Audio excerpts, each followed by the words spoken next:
Hello, everyone. I am Eric Denton, and welcome to the Falsifiable Podcast. I have with me today Carlos De La Guardia. And Carlos, tell us a little bit about yourself. I've been part of the group of people that inspired by Karl Popper and David Deutsch, Mm. and to take that in many directions. And in my case, I'm interested in taking that direction of understanding the human mind better and what sets the human mind apart, what makes our minds sort of uniquely powerful. And so that's been my focus. Yeah, when did you, which we've talked about this before, but when did you get into this mode of thinking? Like, as far as like Popperian epistemology, reading Deutsch, like, what was the year that this happened, roughly? I think 2013. Yes, me too. Exactly. I wonder if we have a similar origin story here because I actually discovered Deutsch through listening to Sam Harris's podcast one day. And actually I think Tom Hyde had this same, he's a conjecture fellow as well. He had the exact same story. And whenever he was telling it, I was like, oh my gosh, that's my story too. I was like riding to work one day and I'm listening to Sam Harris and I hear this man speaking, David Deutsch, who I'd never heard of at the time, and was just blown away with what he was saying because he was saying things that were so counter to anything I'd ever heard. For instance, he said something really bold, which was, knowledge doesn't come through our senses. And I remember thinking at the time that was so shocking to me because I'd always thought of science as I was thinking about it in the way of, obviously we learn things through our senses, man. But then whenever you dive into it, it's like, oh no, we create things in our head. Whenever we come across a problem, then we test that against reality with our senses, but it could be false. It could not be false, and at the end of the day, it probably will be false, whatever you're talking about on a long enough times, scale. But okay, so what was your how did you get into Deutsch there? Did you just stumble on them in a bookstore or something or? I think Sam Harris picked up The Beginning of Infinity Mm, and put it on his website as currently reading. yes. The books you're currently reading. And so I saw that and picked it up. And then it turns out I finished it before he did. Oh wow. Yeah, yeah, I think like a yeah. couple of years later, he has Deutsch on the podcast and says, I haven't finished your book yet. And I was like, well, I picked it up because of you and I finished. But hey, go Yeah. figure. That's cool. Okay. And yes, I'm just gonna say the date so we can kind of timestamp this. So this conversation is Tuesday, July 29. This is sort of an impromptu conversation that we're having. And Carlos and I just share a lot of similar interests. Obviously, our interest in epistemology, science in general, I'm sure. But Carlos, you focus mainly on artificial intelligence. What got you into that, and how does one even go about that? By the way, this is going to be a two-part or a two-sided conversation because you're also writing a book on Darwin. So I Yes, yeah. want Oh, to I okay, want to go back okay, and forth on all that kind of stuff. okay. Uh, but yeah, no, I think the sort of Popperian worldview is very broad and interesting. That it can touch on many different areas, from politics and raising children, and all kinds of different aspects of applying the growth of knowledge to different areas. And so this is kind of just like one topic area, one Mm, industrial vertical that's interesting, just looking at the human mind. Um, and so I think Deutsch has a chapter on artificial creativity mm, in his book, and that sort of gets into the AGI type questions and the Turing test or this or that or whatever maybe. And then he also wrote an essay in Eon magazine called like "What's Holding Us Back from Artificial Intelligence?" Basically, uh, how close are we, and that kind of question. And he kind of lays out an argument there, saying it's definitely possible to do it. Our minds exist; they're physical machines. There's nothing magical about them. So if this particular collection of matter can do this activity of knowledge creation, then you know if there's nothing special about that particular kind of matter, and the same ideas could take hold in some other physical system, performing the same computations, then we should be able to figure out what that takes. mm. Um, And we haven't done that yet. And we have lots of things that are interesting, improving all sorts of dimensions. That's why we have ChatGPT and so on. And but I think his analysis at that time, before ChatGPT, long before, was something like, kind of a good quote. It's like building existing algorithms and improving them and making them bigger and bigger and better is like trying to build size skyscrapers so high that they can fly. Oh, wow, that's cool. Yeah, yeah. It's like it's just a categorical error. Uh, Mm. so anyway, I think that was a That's fun a thing, and oh man. Yeah, that's a good analogy or a good quote. That really to sells it give a right clap there. for Deutsch on Yeah. that phrase. Yeah. Oh man. Um okay, and as far as like in your interest is AGI though, so the general in that being how do you define that? Is it when a system's able to break rules, when a system's able to create, when a system gains consciousness, whatever that is? How do you define that? I never think about consciousness because I don't think about it. Yeah. It's the hard problem, and then it's hard to think about, and I have no insight into that. But then there's these questions of just what is it that makes some systems able to figure out how to go to the moon, and other systems never seem to be able to figure that out. Mm, So it's more of a capability question. mm, I think other researchers have said something similar, like it's not about or they're not focused on consciousness; they're focused on capability. I think I'm in that same group. Um, as far as the G in general intelligence, I identify that very much with the idea of universality, something which can do anything. And there's an infinite difference between anything and many things. So I mm. think that's a key distinction because, yeah, no matter how large a finite thing is, it's infinitely far from infinity. Right. Um, so anyway, that the key idea is, I think, that sort of idea of universality, that's complete, can do anything. The question is, though, that if you take as your starting point, let's say, the idea of a universal computer that can compute anything, Mm. and then you might say, what's wrong with that? Isn't that everything that you would want? And well, you could point out to all the universal computers that we have all around, and they're not like us. So that's not enough to be able to Mm. compute anything. You need something else. So what else do you need? And I think the answer is basically um, at a high level consists of only two things as far as AGI is concerned. The first is, can you come up with anything? Any computable idea, can you generate it? That's actually Mm. more than a Turing machine or a universal computer, because a universal computer can run any given program, Mm. but an intelligent system isn't given programs as to make programs. Right. Okay. Yeah, that's good. And so you need not only the ability to sort of run a given program, but generate them as well. So anyway, that's half of the thing. That's like, okay, can you come up with good stuff and use it and compute it and all that? But then the second thing is, it sounds simple, but it breaks down into many different things. But the second thing is just, having created something, can you then use it? Mm.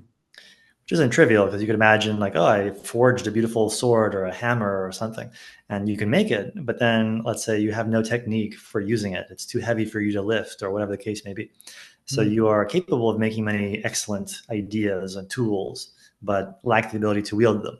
And so when it comes time to make better and better things, nothing you've made will be available to you to use. You'll have your original toolkit, your own little Mm. wooden hammers and primitive chisels. Well, that's all you'll have as the tool bag for the next thing. Obviously, you'd like to be able to make great things and then use those great things. Uh, Right. yeah. And that breaks down into many different smaller abilities. But at the high level, those are those two things. Can you make exquisite, objects, mental objects, and then can you wield them and use them to Mm. continue making even better things? Mm. Like, neither of those is trivial. Yeah, that's wild. What got you, what did you read a book though that got you on the path of artificial intelligence, or what was it that actually put you down this path that inspired it, would you say? I think I've always been interested in the mind to some degree. I think, like, the Mm-hmm. first time I visited, like, a nonfiction aisle of a bookstore, like a, Mm. like a university library or something, like, well, as in high school, I picked up a book. It was about It was called A Brief Tour of Consciousness from V.S. Ramachandran. Oh, And, okay, yeah, yeah. so a famous neuroscientist, and so I looked at that, and I don't know how big a role that had, or if I had some pre-existing interest, but I think that's the first time I picked up a book explicitly about the brain, and who knows what role that had, but eventually I think the Deutsch stuff at the beginning of Infinity was the thing that actually kind of gave me a certain set of ideas that were kept chugging away. Like I remember Yeah. at one of my jobs, I was doing robotics, and there were two interesting things that happened at this job regarding this, which is I started reading The Beginning of Infinity, or I had read it, I was rereading it, and I was excited about it, and I was telling people about it, and they would say, like, why can't you be this excited about work? Yeah. So now I have to make it my work now. Uh, Mm. but then, secondly, there was actually a section of the book that said, suppose that you are a graduate student in robotics, trying to make robots walk better than they have previously. I was like, that's exactly my job description. I was telling Yeah. people, like, hey, look, that's us. So go figure. Man, okay. Well, let's talk about this. Will get us into talking. You can, or if you wanted to ask me some questions too, this subject, which is you were just mentioning it, creativity. Today I was actually listening to, while I was working, I was listening to the chapter in Popper's Open Society and Its Enemies, Nature and Convention. And in that chapter, he's differentiating moral laws with natural laws and how to approach these things. Where do these things come from? And his view, and it's a view now that I've adopted as far as I can tell, is by the way, whenever anybody's reading Popper, it's not like he has his books, you have to actually sift through quite a bit to get the kernel of what he's up to there because they're not. Deutsch actually has a great mechanism where at the end of each chapter, he'll explain with some bullet points exactly what he was saying there. Whereas Popper doesn't really do that. So you have to really go through his work and sort of sift through Hmm. it and kind of figure it out that way, which is cool for people like myself who want to write about Popper because, hopefully we can do that, do that work.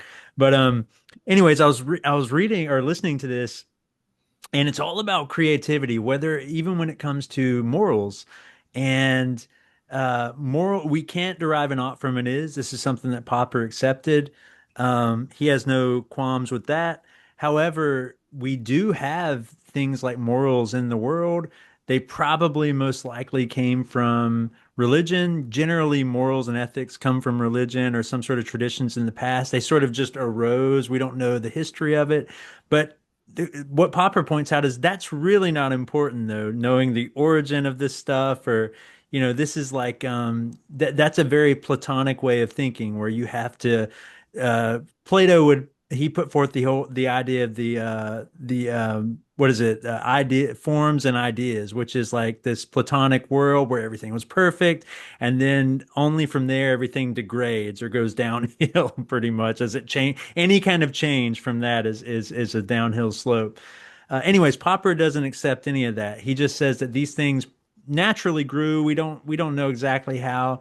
However, they do exist. Therefore, we can criticize them. These are things we just adopt. For instance, if you were a Christian at some point in your life and then you say you're not a Christian anymore, however, you retain Christian morals or ethics, you can just adopt those, but disregard the authority of Christianity, the Bible, and just take a look at those ethics and say, well, listen, here's what I think. I actually like A, B, and C. However, this whole thing about homosexuality where they say that that's not natural, that's whatever. By the way, that's a odd is distinction. Whenever people say homosexuality is not natural, I'm like, well, you're doing exactly what Hume said we can't do, which is derive an ought from an is.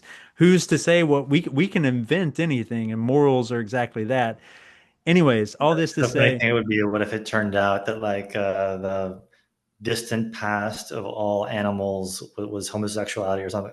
yeah, exactly, And yeah, you'd say, yeah. you'd be hostage to history in that case. Like now Yeah, everybody has to be gay because that's how it all started out.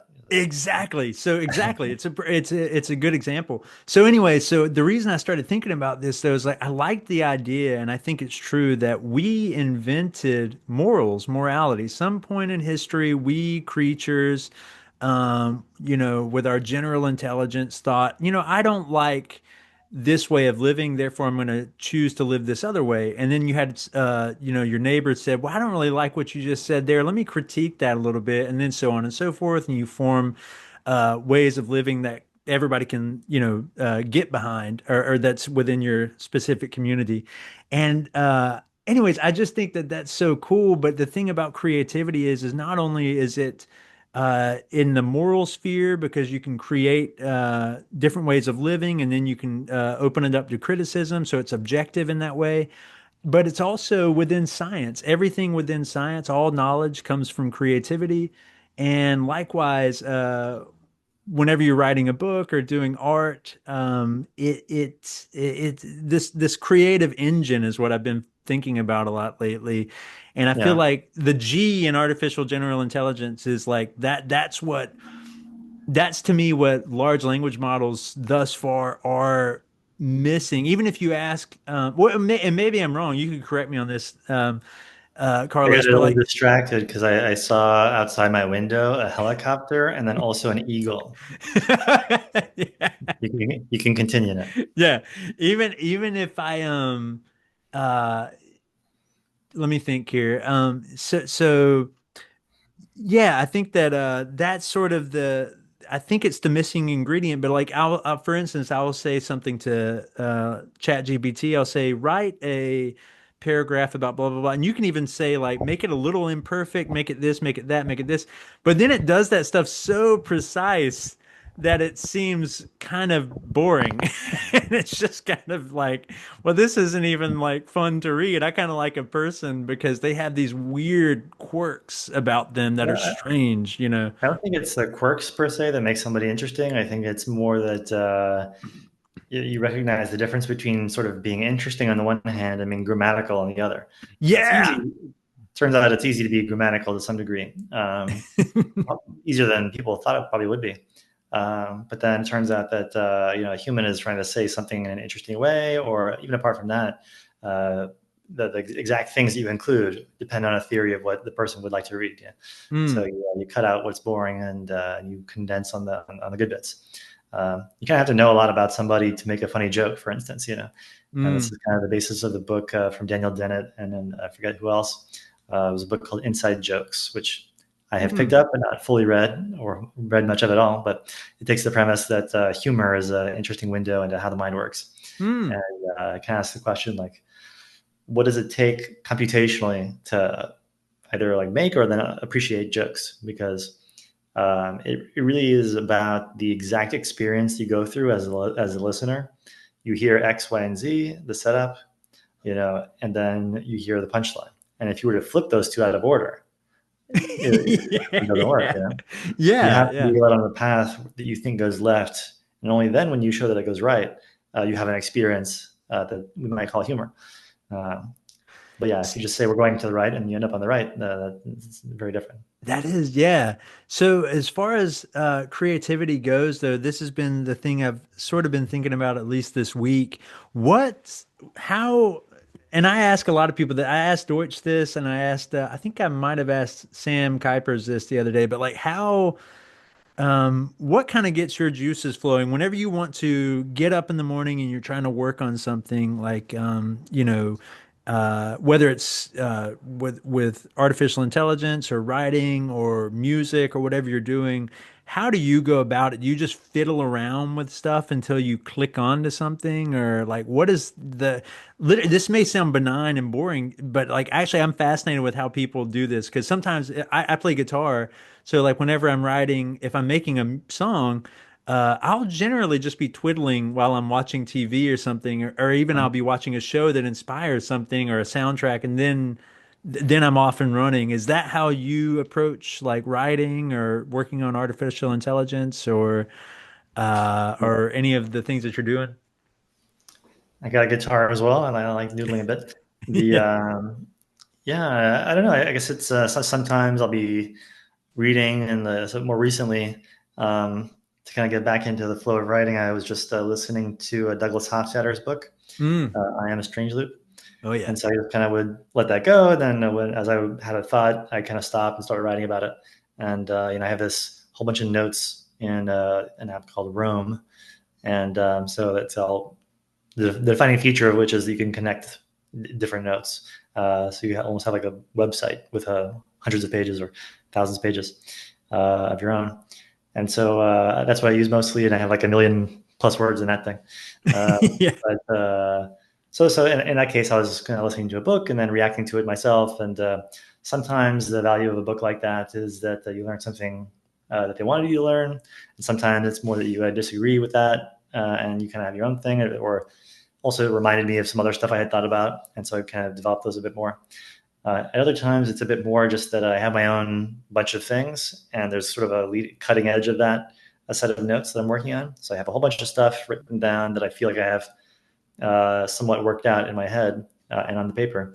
And there'll be some specific question that is sort of this cutting edge that I don't know, like, well, that part of it, that's not clear yet. And so I'm kind of like, exploring that. So right now for me, that's like, over like the last few years, I feel like I've taken Popper's idea of like a 4-part series of steps from of how knowledge is created, and kind of like try to see like, is there anything there that can be tweaked? And that was one of the initial places I kind of started from. And is there any way to like clarify what Popper thought about knowledge creation and see it in a more computational way, and so you can actually build it.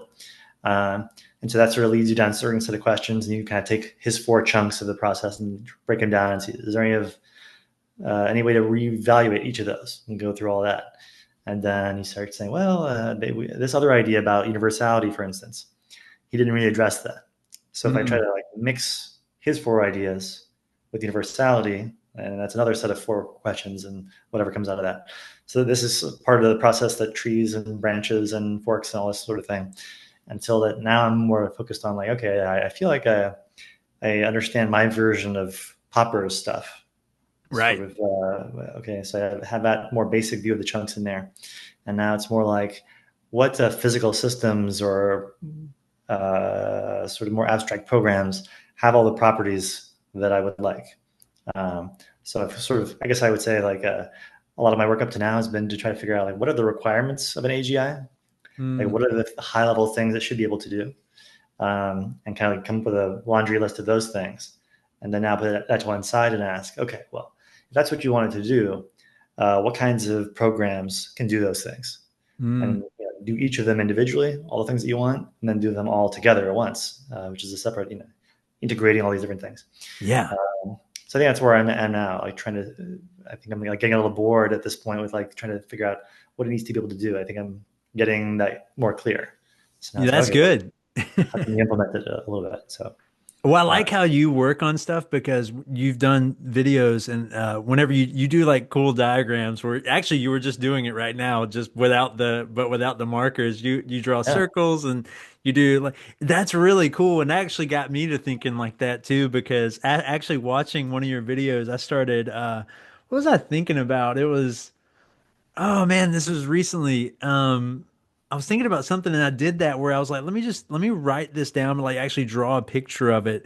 And for some reason, just the visualization of like a circle and then like an over sort of like a Venn diagram thing started forming. And I was like, this makes this a lot easier and accessible to me than just words on paper yeah, suddenly. So it's like a cool mechanism that I've never I see it in books sometimes. I'm always impressed with it, but like I've never actually tried it until I saw you drawing on the clear marker board that you had on one of your videos, which I thought was really cool. I'm a big fan of visuals. Yeah, I'm trying to see if I have any good examples in my little notebook here. But I get a lot of mileage out of just like, yeah, for my work at least. Yeah. The 2 visuals that come up most is sort of a circle representing a set, Mm. and then various overlappings and different circles and whatever. And then also arrows kind of representing like more functions, like okay, this means Yeah. that, and this means that. And then the other class of visualizations is often useful is just like a tree, branching structures, that kind of thing, Mm. where often it's about different decisions in a way, where you kind of start at one point, and if you have, for instance, a bunch of ways that you could go, you could represent all those different options in a tree. And so you go number 1, 2, 3, 4, 5. and each of those has its own options. So you have this sort of combinatorial explosion of options on options Yeah. on options, branching on branching. And then in the course of thinking of ideas, in a sense, you are choosing one of those branches along the way. And a good idea is maybe 20 steps down the line, down some branch. And the challenge of intelligence is figuring out how to get to a good idea, given you don't know which branch it's on. Mm. And if you look at all the branches that are 20 steps away, it's like trillions and trillions and trillions. So Yeah. how do you find that needle in the haystack and try to narrow and backtrack and cut away branches and this sort of thing, and end up down the correct series of sort of lefts and rights and all that. Man, that's a Every, cool. all the good ideas are hidden somewhere in that sort of branching space. Yeah, that's cool. That's kind of like a visualization of the world in a sense of like determinism in a way. Like there's all these paths. If I could step back from my life right now and just examine which path I should take, basically you're doing that. You're just simulating all the worlds that you could potentially be a part of, except you're doing it on paper, and that's really cool, man. That's a good And idea. I think part of it is also seeing um, yeah, like it's not just about worlds or decisions exactly, but it's like a more general thing that incorporates not only those things, but also just, for instance, um, one area that's talked about sometimes is like assembly theory Yeah. on Twitter. And my favorite thing about that is just this one particular image that kind of covers some of these ideas about branching. And one of the points that they make is that molecules can be combined in different ways. And if you have different molecules and atoms, whatever, you can apply this question of which of these combinations do you want to produce next? So if you imagine that like one molecule is labeled A, another B, another C, and so on, you have a bunch of options about how you combine them. So Hmm. initially you have just a bucket of individual letters. But then you could mix an A and a B or a B and a C. And then once you have an AB, maybe you could use that as its own component. And so Mm. you have an A and then an AB. Right. Then you have an Yeah. AB and you can combine them in different ways. And if you kind of list at every stage all the possible combinations, it grows and grows and grows and grows. Um, and so in a way that's a way of constructing things out of smaller things. So Yeah. you small things to make big things, and you could think of that as being ideas as well. Like the computational elements you might begin with are a couple of small programs labeled A, B, C, and so on, and then you could say the next program I think of or Mm. come up with will be A, B, or B and C, or whatever, and then on and on and on until down the line, 1,000 steps later, you have a very complicated arrangement of A's and B's or whatever. Um, but part of the research is sort of starting to see that all these things are the same kind of thing, whether it's molecules or ideas or decisions. That's all this part of this sort of branching sort of structure, which is exponential and grows real fast, and therefore makes it very hard to find things in Mm. that. Um, but anyway, so the part of the fun I think of epistemology in general is trying to see how things which seem on the surface to be very different are really all the same kind of thing. Because if Mm. somebody was to say to you, hey, epistemology may apply to science, but not to figure skating or something, you say, well, actually, you're wrong about that. If you want to become better at anything, the same Right. basic principles will apply. And, it's not suddenly the case that in the domain of Romanian figure skating or something, you can authoritarianism suddenly works, and you can just trust Yeah. people, the Lord. That's it. Everything's kind of actually everything to me, and it might just be because I'm looking through everything like through a Darwinian lens, but everything is very Darwinian. Daniel Dennett in his book Darwin's Dangerous Idea compared Darwin to a fictitious substance called universal acid. And basically, the idea is that what universal acid is this substance that nothing can contain. It burns through everything, sort of like in the movie Alien, how like it goes through the spaceship and then it goes through the next floor, and then they're like, "Holy crap, this is gonna put a hole in our spaceship. We're all gonna die." Um, he compares that type of thing, universal acid, to Darwinism, which is it whenever it was put forth by Darwin, and Darwin actually knew this, and at the time he talked about how this was going to change ethics and morals and everything. It had the potential of doing that, and it did. and it certainly changed knowledge growth too. At least how we think of knowledge growth. It was Darwinian, regardless whether we know it or not. But what you're just saying there, just it basically it's similar in the sense that yes, everything has this like branching thing where it just grows and grows and grows, and then you have like you run into maybe a problem here, problem there, but like it'll keep growing, and it's just like everything in life is like that, though it seems like whether we're talking about actual matter or ideas or it just it Yeah. all has that similar construct. Do So you if sort you of see took that? since you said you play guitar also, I think you could look at that and say, what is a melody? And let's say if you want to have a catchy melody, well, it's going to be a series of notes. And so what Yeah. you have there is a structure Yeah. of things that could be put together in different ways. Mm. In this case, it's like a single string. So it's a single string of notes. It has the same structure for our purposes as a single string of bits Mm. or of nucleotides in DNA. For the Right. purposes of this calculation of combining things, a string of things is a string of things. Doesn't matter what the things are. So notes, if you then ask the question, what series of notes should I pick to make my hit song or whatever, then you have the 12 notes of the chromatic scale, whatever. And so you have, those are the choices that you have if you want to stick within that scale. And somewhere in there will be your hit melody, let's say. Hmm. So, but to find it, you have like several variables about like which note for how long, not to mention the vastly more greater set of questions about like exactly which instrument and how you use it. And a vocalist can tens of thousands of options in a sense for how they sing one note, much less Mm. a whole series of them. So as you start to see the options, basically, you start to see that finding a good hit melody in the space of all melodies and performances and all this is a tall order. If you were to map out the full space, Yeah. uh, yeah. Basically infinite, I think. I mean, or nearly, I would No, say. well, not at all, actually, in one sense, Mm. because for practical purposes, yes, it's very big, and you're like, okay, it's big enough not to fit on your hard drive or whatever. Like it's crazy big, but that's infinitely far from infinity. Mm. So Yeah.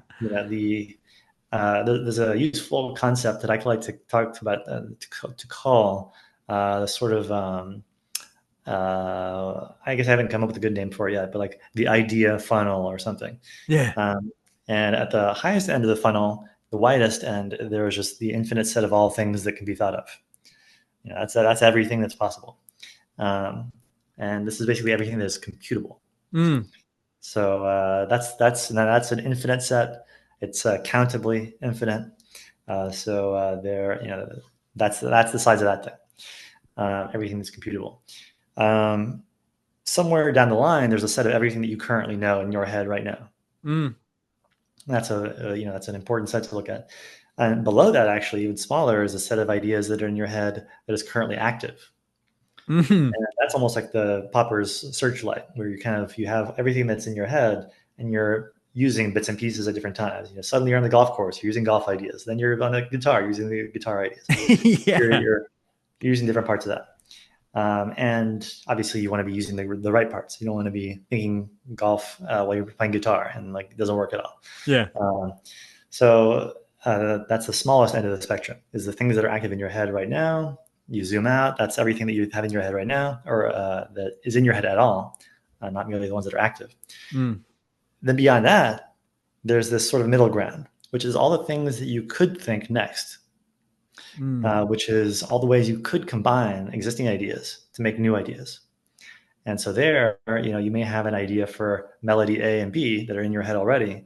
And one of the things you could think next is, what if I just combine the two, one after the other? Mm. That's one thing. Or you could think of playing guitar on the golf course. Those are two things you know how to do separately. You haven't thought of them together, Yeah. and then you Yeah. think of them together. And so you have a zillion ideas like that. Every one of your ideas could be combined with any other, let's say, and that whole set of things, which is huge, is a set of things you could think next. But Mm. then you could go even further and say, what if I think not only the things I could think next, but what about in 2 steps, Mm. or 3, or 4, and so on? And if you were to take that out to infinity, for forever, all the things you could possibly ever think, then that would be the set of everything. Uh, Man, and yeah. so anyway, when it comes down to things being a large number of possibilities, what we were just talking about was like if I give you 10 steps to make your guitar melody or whatever it is, that's a really big set of things. Yeah. But that's still nothing compared to that. That's a finite set compared to the set of everything which is possibly thinkable, and that's a different thing.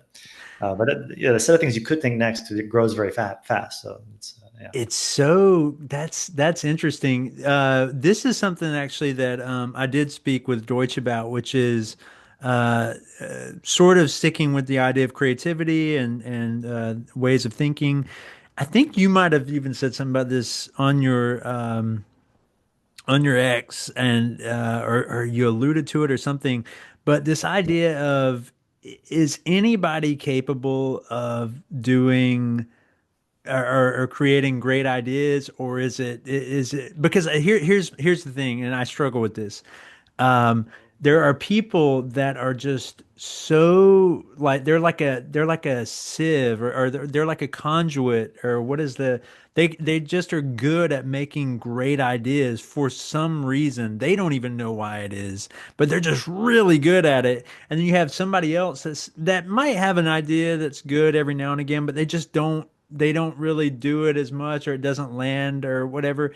What is the difference between these people? I mean, is this an intelligence difference, or is this a creative difference? Like, what causes this disparity with humans? I mean, is that something you've ever thought about, Carlos? A tiny amount. Mm. I'm mostly interested in like what separates humans from everything else. Mm-hmm. Um, and so to me, like the differences among humans are basically zero for my Mm. purposes. They're real, but tiny compared to the other differences between us and like squirrels and everything else. Right. So like, it's one thing to like lament the fact that you haven't won a Nobel and nobody cares about your work or whatever, but like Right. Yeah. a squirrel doesn't even know that there's something to be upset about there. Like so there's that. That's not much help to somebody who wants to make particular progress, but like uh, if you zoom out a little bit, I think that there's a couple of things you could say. Like one thing that actually Deutsch mentioned in his discussion of Jacob Bernowski's Ascent of Man was that Bernowski was never lucky enough to really stumble upon a great insight that would get him recognized as a great Mm. mathematician or poet and these things, although he was very good at all these things, apparently. Yeah. Said Deutsch. So there's an element of luck in that, like, suppose Einstein had just had a set of different views, maybe he would have looked somewhere else for something interesting, and maybe he would have found something very interesting, but maybe he wouldn't have found relativity. And so, I think there's an element of we all go out and search for things, and hopefully that allows everybody or somebody to find something, but Mm. that everybody should find something revolutionary might be too tall an order, even if Yeah. we're all doing, in some sense, the productive things. But anyway, I think you can kind of zoom out from that and instead ask some more general questions about like, what does it take to make rapid progress? And that's kind of my general question. Mm. What does it take to cope with that infinite set of ideas?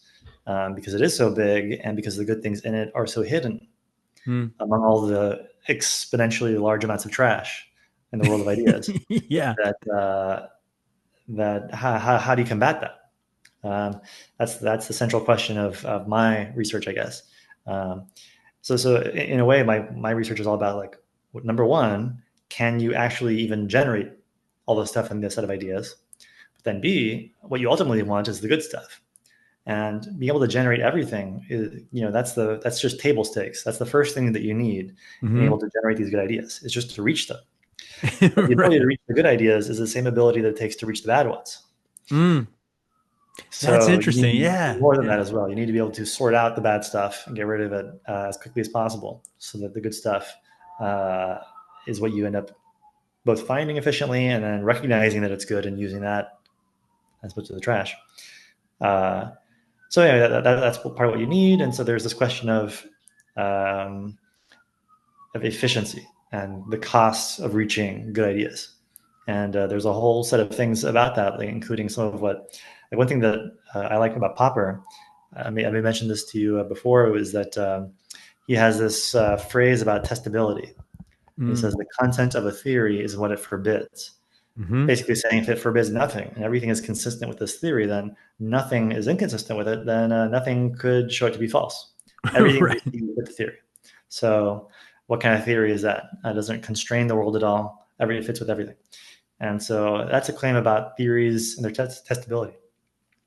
But the same notion also applies to the idea that, like, if you have a theory and it does forbid some things, and it is true, or it's pretty good at least, then that means that all the things it forbids, you don't have to go looking for.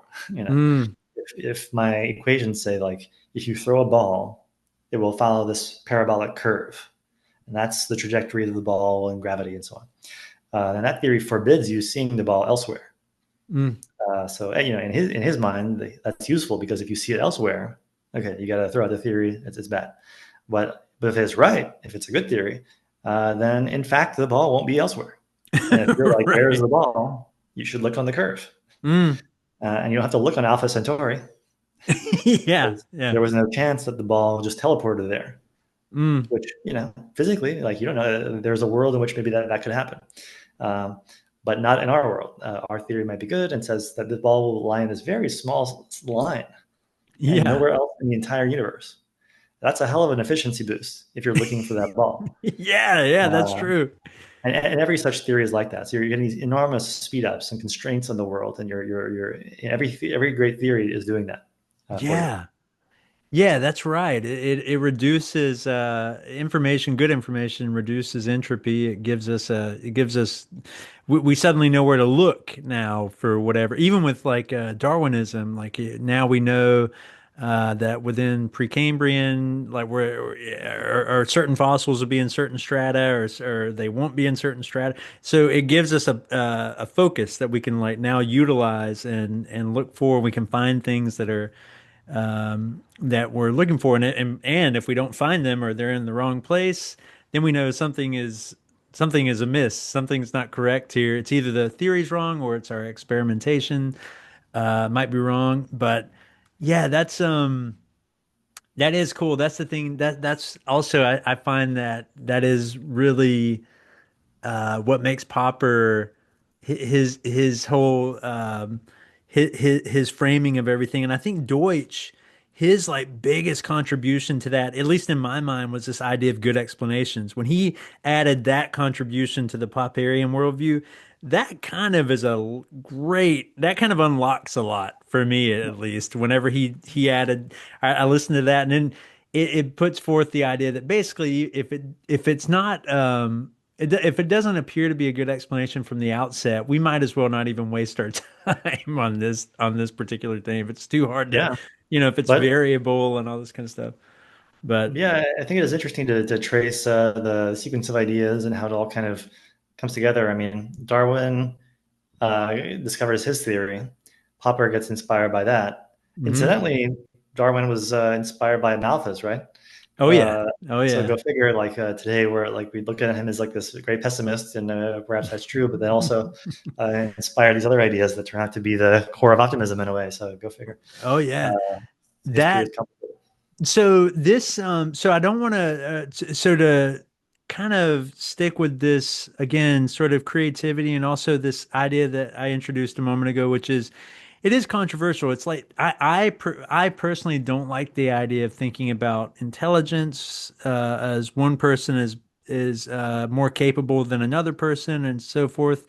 I actually don't think that's the key. I do think though, because even with Darwin, Darwin wasn't he created in my mind like his idea is the best idea. I'm with Dennett on this. I think it is the best idea that was put forward. It's the most far-reaching idea that I can think of, even beyond Einstein and who Niels Bohr, all those guys. Um, I just think that it's such a far-reaching idea, the idea of evolution by natural selection, and then within now it's neo-Darwinism, but Yeah, uh, in a sense, it does apply beyond the current physics of the universe. The yeah, physics could have been wildly different, and it would make zero difference to the basic principle. As long as it Right. could allow, I think, information to exist, then you could have evolution existing. Right. So it's a higher level than physics in that way.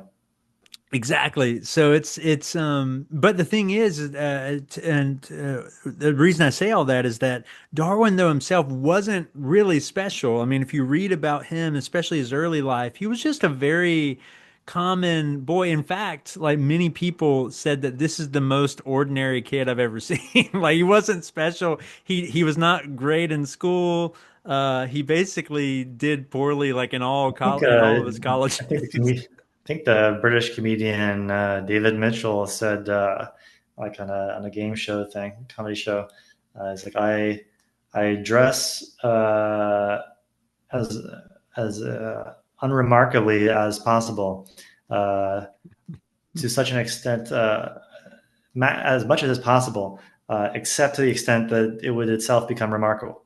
Uh, That's yeah, that's it. That encapsulates Darwin to a degree. But then all of a sudden, he by the luck of meeting one of his Cambridge professors, John Stevens Henslow, he got his name in the hat to be on the Beagle voyage, and that changed his whole trajectory. It was like by sheer luck he landed on this particular ship, and he but wasn't even. Or But go ahead. I'm sorry. that's like an open question in a way, right? Like I think one set of questions that you're kind of asking is, was he special, genetically or mentally in some way? Another thing you could ask is, was the voyage of the Beagle necessary? I think Deutsch has kind of pointed that it wasn't, and other people had been on ships and seen interesting things, or conversing with Darwin and checking on his observations and these kinds of things. There's actually things like what Malthus and other people looking at geology and the age of the world, and there was a whole set of theoretical problems. It was really if you're looking at the great pinball machine that is the world of ideas, Right. those bumpers had to be in place for you to then wonder, like, why is the Earth so old, or is it in fact that old? What could happen in that much time? All these Yeah, kinds of questions. it's so true. Yeah, because he goes on the voyage. Charles Lyell was the big geologist at the time, and he had put forth the notion of gradualism, and the Earth is changing at a gradual pace. Darwin grabbed a hold of this idea.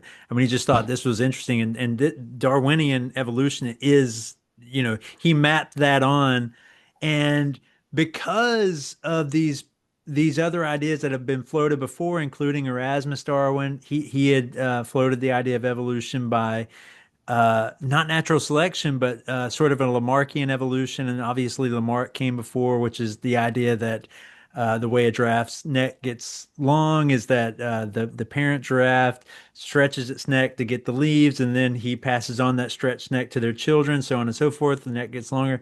That's all false, obviously. But those ideas were in place. And then Darwin goes on this trip. He notices there's this weird thing with these birds on this particular y- um, what are the Galapagos? Yeah, Yeah. on the Galapagos archipelago, and it turns out he thought that a lot of these birds were different species, but they were all the same species. They were all finches. This is an insight that he had. He noticed, and that they all had different beaks. But the weird thing was they all like were on these particular islands, and this is where theories are so interesting. Is because then he a lot of people think this is where this whole idea of, and this is why I love Popper and Deutsch, and I get excited just talking about it. But you don't see evolution happening. He didn't see it happening. He might have saw it in his mind's eye, but this was a creative idea that just happened to him where he's like, wait a minute, these animals are all like, they fit their environment like a lock and a key. I mean, it's just like, this is weird. Like, why is this? And why? Yeah, go ahead. So I have a question, which is, who was it that came up with evolution also years later? Alfred Russel Wallace. So my question is, how did he come to his idea? Same, Because similar thing. He was at the Malay archipelago and noticed the similar I was instances. hoping that he had never been to any archipelago, and Yeah. the armchair guy. But interesting, if Yeah. that's the case. But I also wonder if how accurate that is, or because in some ways it could just be that that's a maybe it's a necessary element of seeing something. My hope and my guess would be that maybe that's not true, and maybe it's like, oh, they all read the same five books, and made them, a bit more like that. Because you get, at the very Because least, yes, that the other people had been to many archipelagos. yes, yeah. So that's certainly not sufficient. I think that well at the time the predominant theory that was predominant was Genesis. So that was the thing. Population thought that the Bible, or at least in Western society, thought that Noah's Ark and all that was real, like, and that was true. But Darwin noticed, and this actually goes to the idea of problems. And again, Popper and Deutsch point this out quite a bit. Problems is where knowledge begins. Darwin notices that, well, first of all, there's this ark idea doesn't make a whole lot of sense because why are the animals so different on all these islands, and wouldn't there be an epicenter of wherever the Noah's Ark actually ended up? It seems like there would be a lot of animals around that particular area. But if you actually look in history or where they think that the ark landed, that's not the case at all. There's not really many I, I had animals around. never Yeah. I never thought about taking Genesis seriously and the layout of species near the ark. Yeah. Interesting. So It's never. Richard Dawkins points this out in his book, The Greatest Show on Earth, and it's a hilarious couple paragraphs because he points out, like, I think Mount Arafat or Ararat or whatever it is, like, is where they think that Noah's Ark ended up.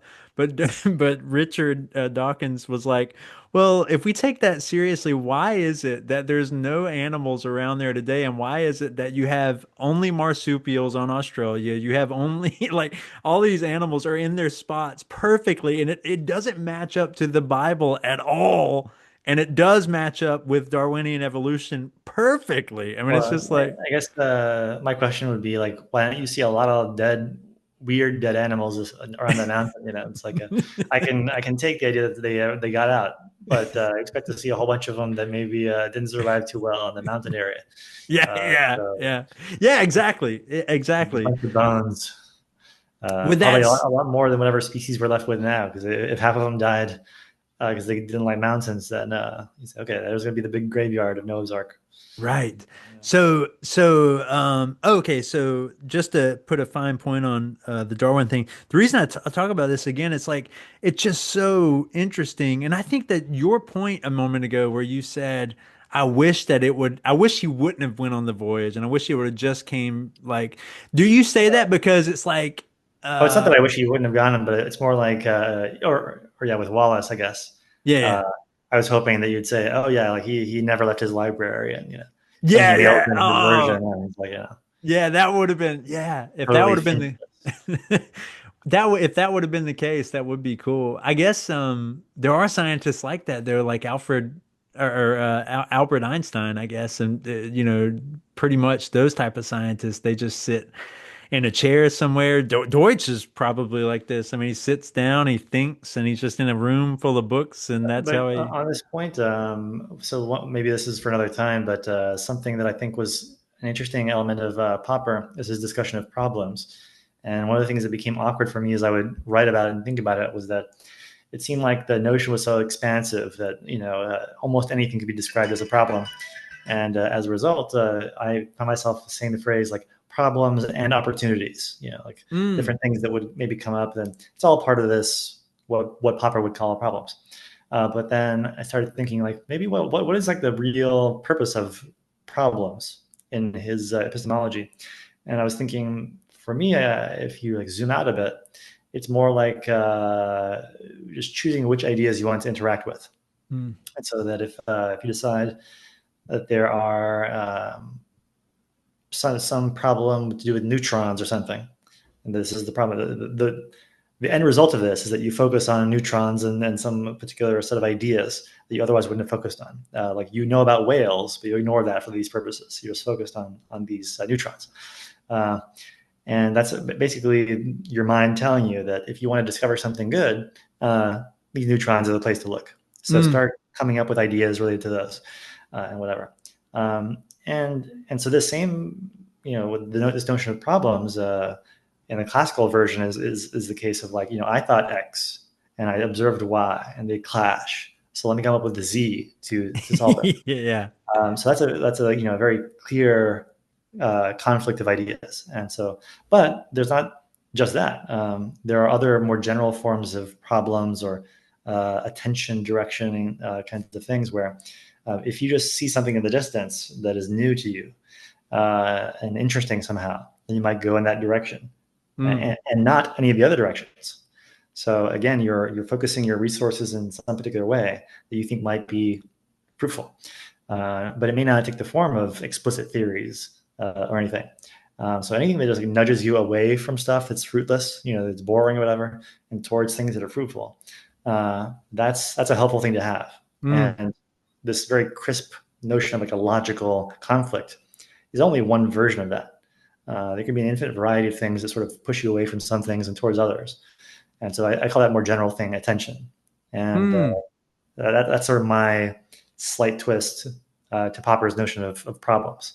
Um, Man, yeah, I like that, man. yeah, That's cool. because yeah, think about it. It's just very obvious in retrospect that you would say like, if I want to improve the world, I know so many things about the world that where should you look to find the next improvement? And when you hit your face into a wall, that's probably a good place to start to improve the world. Figure out a way to do that. So then you focus all your resources on walls and your face and how they should relate to each other, Yeah. and you very quickly solve that problem and improve the world and no longer hit your face into the wall. Had you had all these same experiences, but were like a natural selection and evolution, you would have hit your face into the wall and you would never have thought in response to that. Your genes would have just mutated in some other way, and then your Mm. toes grow longer. This does not help with the wall. Yeah. So anyway, I love it's focus, that. focus resources. Yeah, I like that, man. That's a cool addendum or add-on too. Um, okay, so in this last couple minutes, I always like to ask people, and by the way, I think this would be cool. Like maybe Carlos, you just come on sort of randomly or regularly, and we just sort of go through what I is. still haven't heard about your book, so I gotta. Oh, yeah, yeah, yeah. And yes, we will get to that, which is it's a book about Darwin and Popper and the and I have some interesting, or at least I hope they're interesting to people, ways of explaining this that are really weird and sort of provocative. But yeah, let's definitely talk about that though on our next thing or the next time we do this. But I think this is cool because if everybody you're meeting Carlos for the first time or if you've seen him before, Carlos is just awesome. He's a cool thinker. Um, but I wanted to ask you, is there anything right now what are you watching right now, Carlos? What are you reading? What's sort of what's on the docket? What's in your queue right now with things? Let's see. I picked up a bunch of used books recently. I did pick up the quotable Darwin Yes, recently. yeah, That was very cool. interesting. Poked into that a little bit. Um, what am I reading? Well, I mentioned earlier, like about a month ago, I was going through Hofstadter's book, I Am a Strange Loop. Hmm. And I like the first two-thirds of that, I think. I think the thing about Hofstadter is he's very interested in like selfhood, what makes a human sort of an individual and that sort of thing. And my question is somewhat different, which is more like not so much what leads to consciousness or to selfhood, but what makes the human brain system, send rockets to the moon, and nothing else does that. Uh, Mm. so, so I think he's interested in selfhood, and I'm interested in capability. Uh, Yeah, yeah. but those two problems are overlapping for a long way, and then they Mm. sort of split towards the end of the book, and become less interesting to each other. But Yeah, that's cool. that's something somewhat recent. I had to look at my list to see exactly what's coming up next. But yeah, What about do you have like do you watch any shows currently on Netflix or anything like that? I just started Anything? watching The Gilded Age actually. Oh yeah, I've seen or let me see seasons one and two of it. My wife and I have watched it. It's pretty good. I think it was done by the guy that did Downton Abbey, which I actually loved Downton Abbey whenever it was on back in the day. But I think it's Julian Fella, or I could be wrong about that. But what do you think about it so far? Okay, or kind of Yeah, pretty good. yeah, it's pretty good. And then podcasts. Anything you're listening to right now, Carlos? I just went through all the Sarah Payne episodes with Dwarkesh Patel. Oh, Uh, those are pretty interesting. what is he? Is that somebody you know, like personally, Dwarkesh Patel? Not really. I think it might have been met him once or twice, but the episodes just kind of go. I guess she's from the Naval War College or something like that. Hmm. Uh, they kind of go and talk about different geopolitical episodes in history. I think one of the episodes was all about Mao's strategy and how he Oh, came up with sort of insurgent type bottom up military strategy that was somewhat new. oh Uh, man, that's cool. Interesting set of episodes. Yeah. And then as far as your what is your what when you get up on a Monday, let's say this will be the final thing. I asked this to Sam Kuipers too. And this is hard to this might be hard. What do you do on a Monday morning, let's just say? And this is just sort of Well, I'm the opposite of you. I'm all on Twitter all day, every day. Twitter and X. That's where I am.